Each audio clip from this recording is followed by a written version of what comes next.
Comprenons que l'homme est constitué du corps. Mais en plus du corps, l'homme aussi est constitué de l'âme. Mais quand nous parlons de l'âme, c'est quoi l'âme? L'âme, c'est le centre de décision chez un être humain. Si nous parlons des centres de décision, ça veut dire tout ce que l'être humain accomplit comme acte, tout ce que l'être humain pose comme acte, cela vient de l'âme. Donc c'est le centre de décision. Donc si tu veux faire le bien, c'est l'âme qui décide. Si tu veux faire le mal, c'est aussi l'âme qui décide.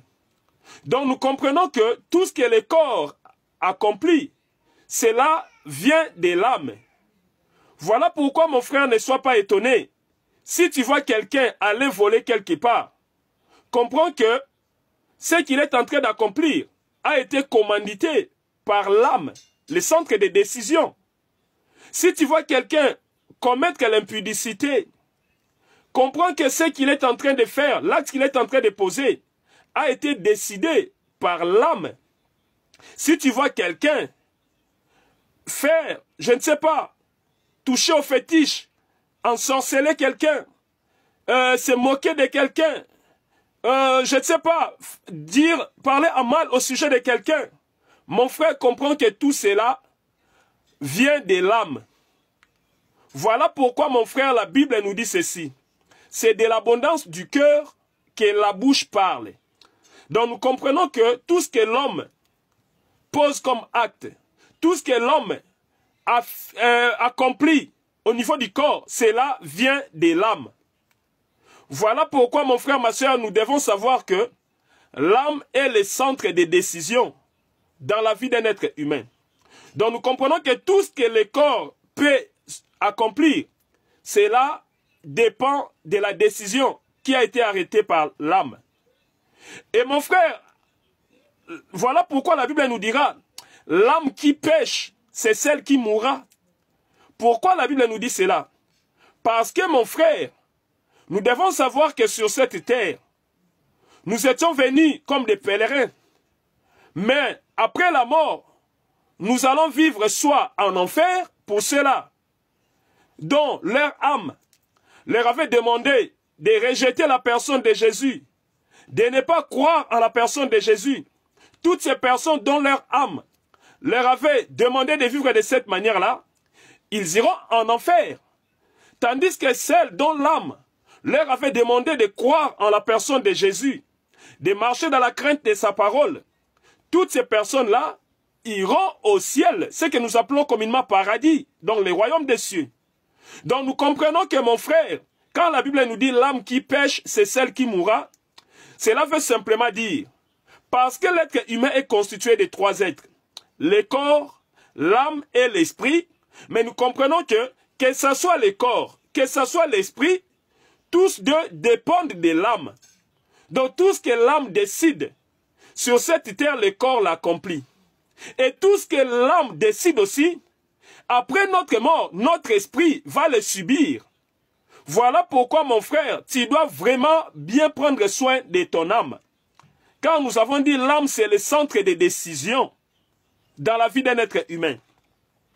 Et mon frère, pour développer notre message, je nous demanderai de prendre nos Bibles au livre des Romains, chapitre 7, du verset 18 à 25.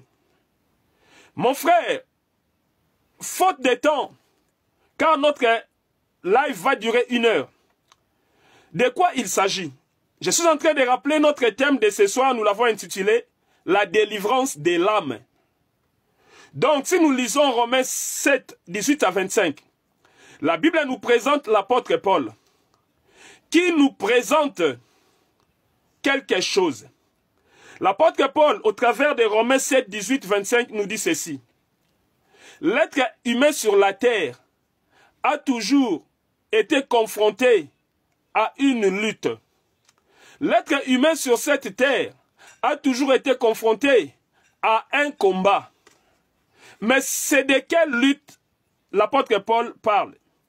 C'est de quel combat l'apôtre Paul veut nous parler? L'apôtre Paul veut nous parler de l'âme. Il nous dit au travers de Romains 7, 18 à 25, que les biens qu'il a toujours désiré accomplir, il a du mal à les réaliser.